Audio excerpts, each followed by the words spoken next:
বিসমিল্লাহ।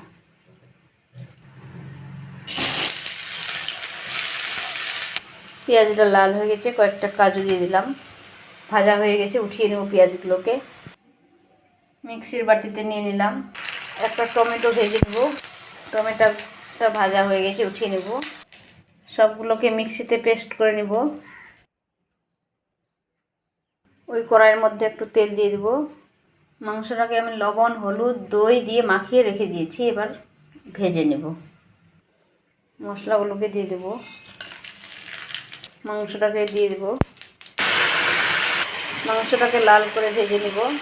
মাংসটা ভাজা হয়ে গেছে, সব মশলাগুলোকে দিয়ে দেব, দিয়ে কষে নেব। পেঁয়াজটাকে পেস্ট করে রেখেছিলাম, দিয়ে দেব। সবগুলোকে ভালো করে কষে নেব। হয়ে গেছে আমার মাংস রান্না।